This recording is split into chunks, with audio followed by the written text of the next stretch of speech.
Hello, and welcome. Today, I'm going to be making a card and scrap lifting myself. Before I do that, let me kind of share some cards that I have previously done, kind of talking about backgrounds in general. I go through phases where I do heavily mixed media kind of backgrounds, and then sometimes I'll do a background such as this one. That's a little bit cleaner. This was just stamped on Nina cardstock. There's a little bit of water that got on it. I did splatter it with a little bit of water. It doesn't give the same effect as what a watercolor paper would do. I originally started with watercolor paper, and something in when I did that one kind of messed up. I didn't like it just quite as well. But this one, more clean. Sometimes that's my jam, especially if I'm in a hurry to get a card made because of my time constraints, other things I have going on. Sometimes I'll do something that's a little bit more dirty, a little bit more, I don't know, wet. Get a little bit wetter. This is watercolor cardstock, and it definitely gives a different kind of feel to your project, whereas this on Nina gives a little bit cleaner stamping. This is also, I think this is Tim Holtz watercolor cardstock, which has a texture to it. Texture versus no texture on watercolor makes a difference. So those are some I've done recently. Right now I'm kind of in a heavier mixed media feel. If you look at the background, there's some embossing paste here that's been colored.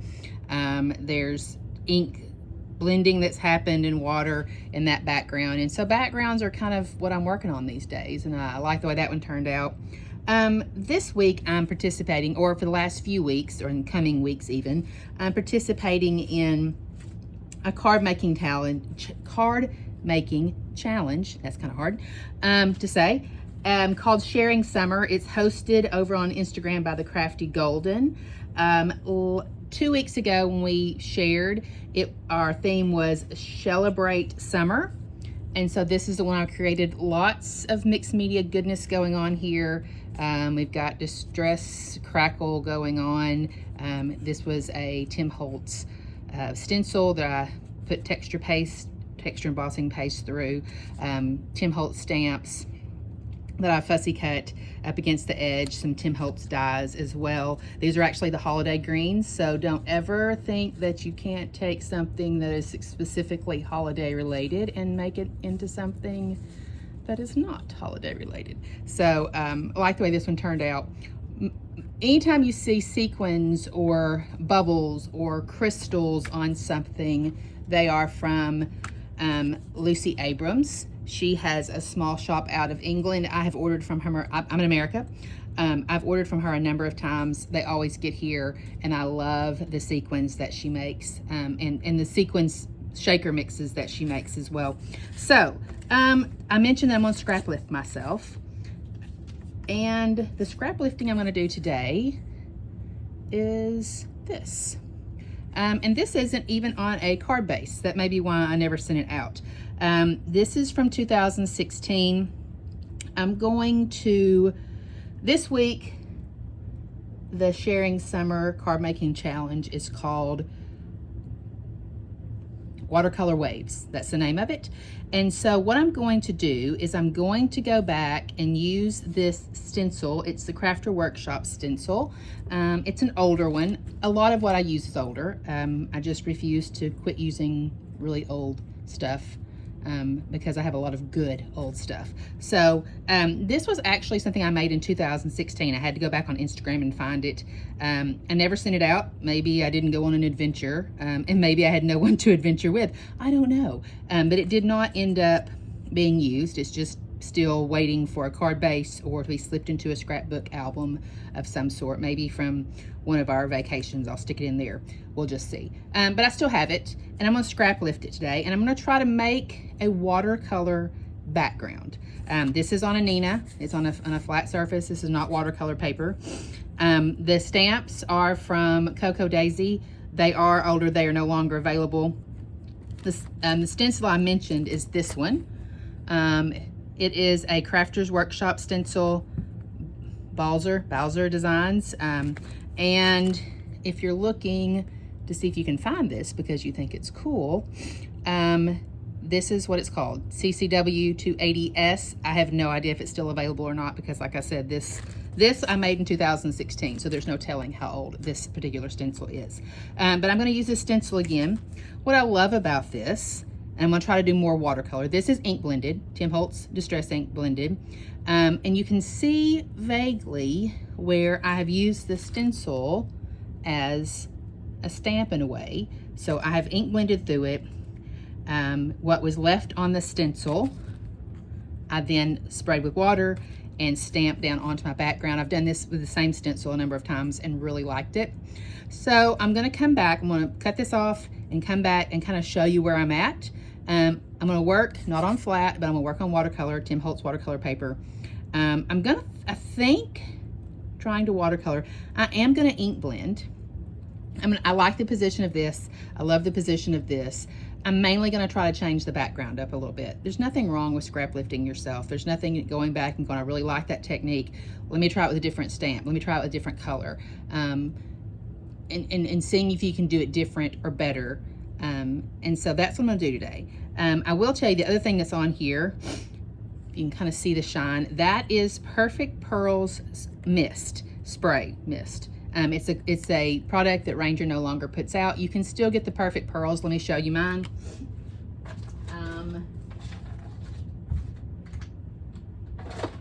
This is the one that I use the most. This one, and then just Perfect Pearls, perfect something. Hang on.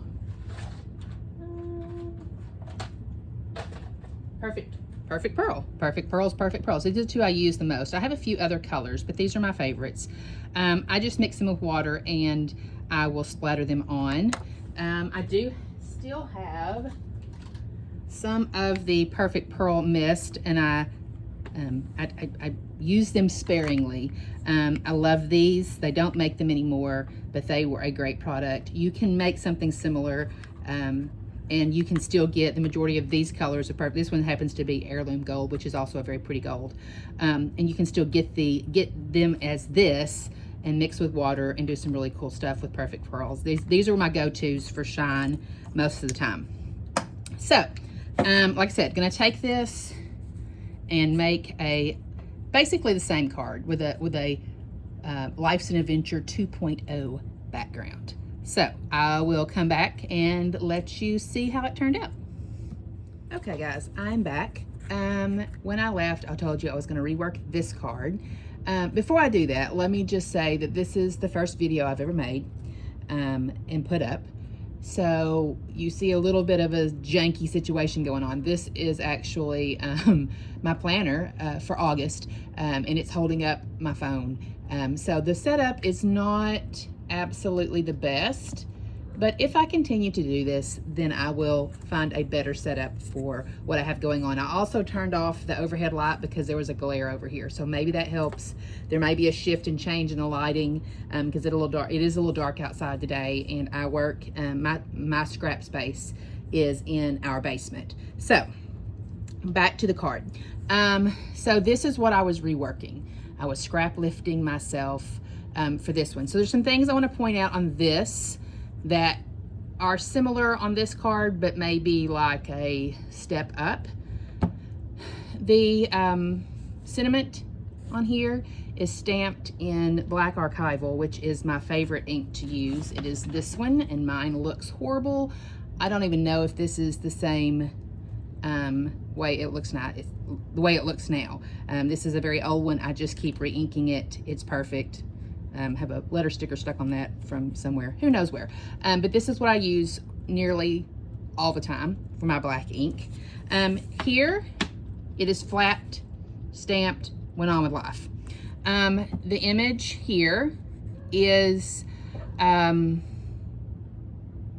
stamped and then watercolored and then glossy accents on top of that.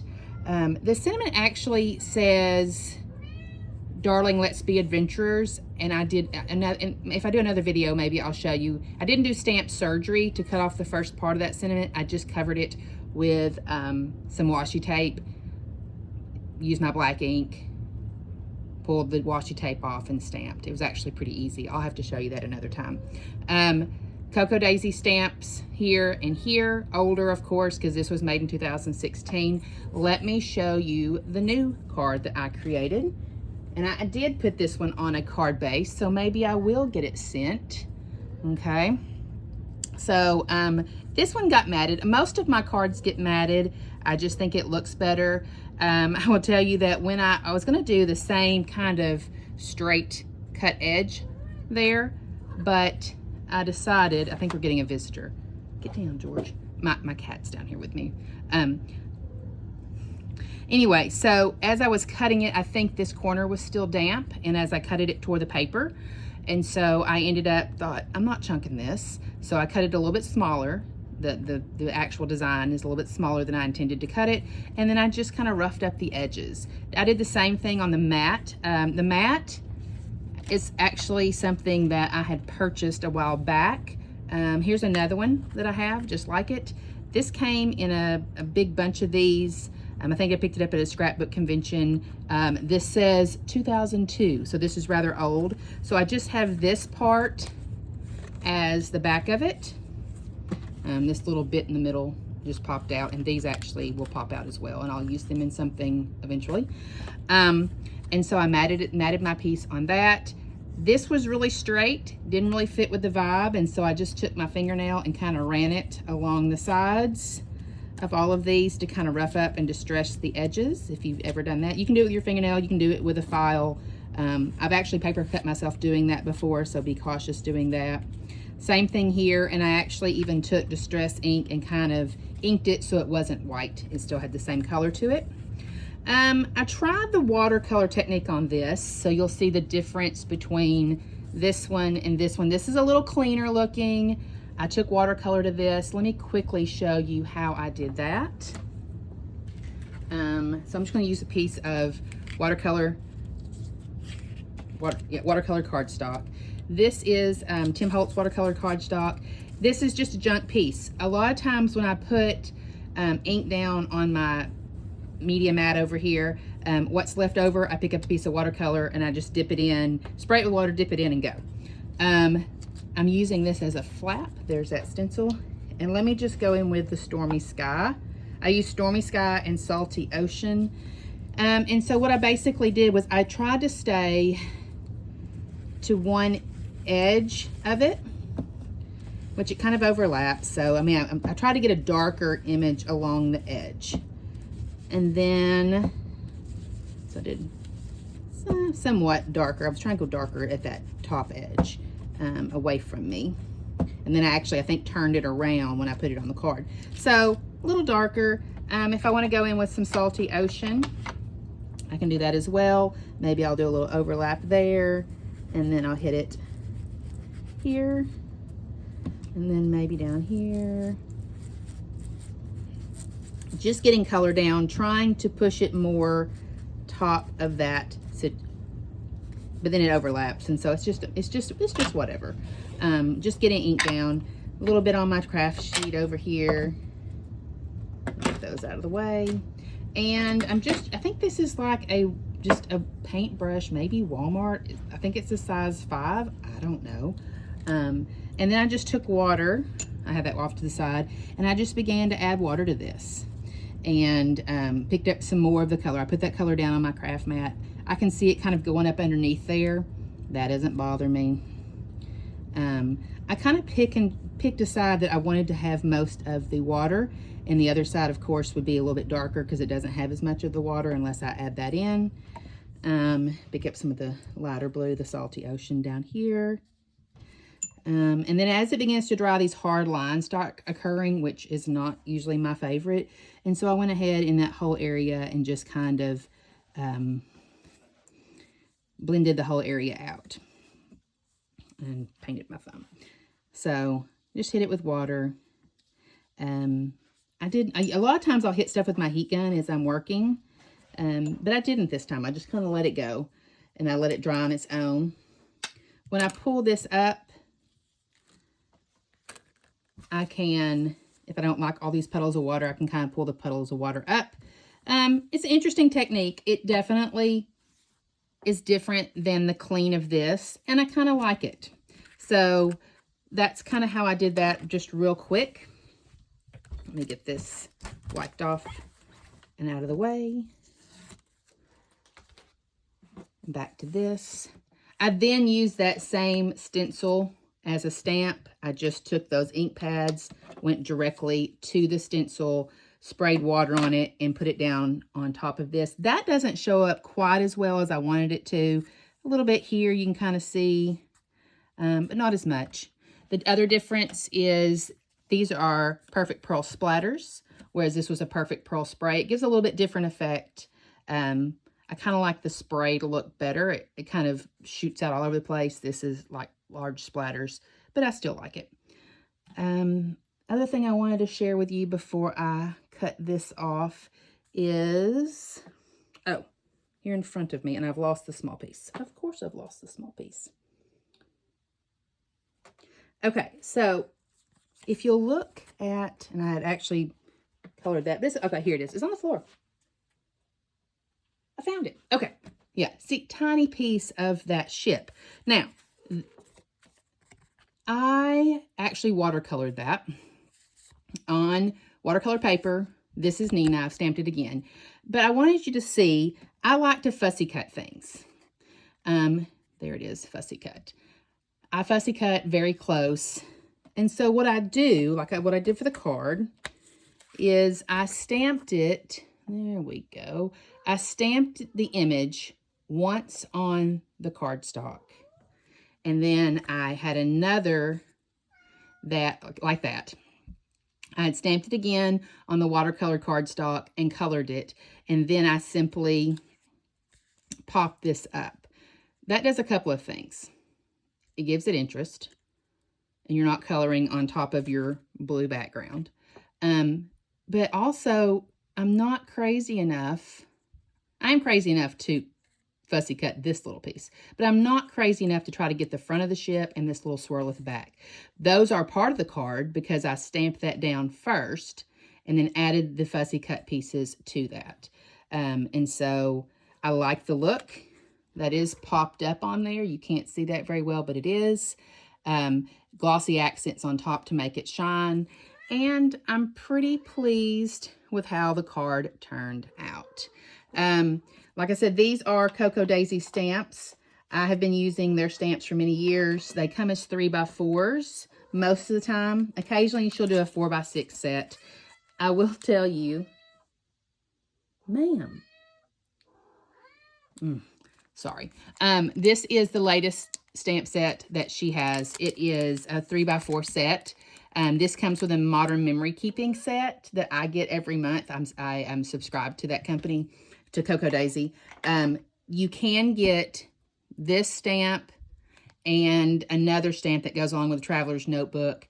Both the stamps this month for, there's a subscription to that, and it's usually 2 3x4s, and it is $20.99 a month. So very good images. They stamp very well, stamp very clean. They last a long time. Like I said, this was originally done in 2016, so it may be even older than that, but I still have that stamp and I still use it. So if you're interested in that, she's not specifically a stamp company. She is a planner and scrapbooking company, but she does put out some very pretty stamps that can be great for memory keeping and also great on A2 smaller size cards. So this is this month's stamp. Just go have a look. Sometimes she'll have other stamps in stock. I think she just put out some great alphas and some number stamps, and I'm not sure their availability, but there are some good stamps that she puts out. And maybe you're a planner or maybe you're a scrapbooker and looking for a company, and she does. And she's customer service is great, and Christine is really puts out some beautiful scrapbook kits and planner kits if that is your jam. So that is all I have today. I am going to share this card on my Instagram and hopefully get this up on YouTube. Thank you for hanging out with me. I hope everything came out well with this nice Southern accent and quick talking that I do. And I appreciate you stopping by. Thank you.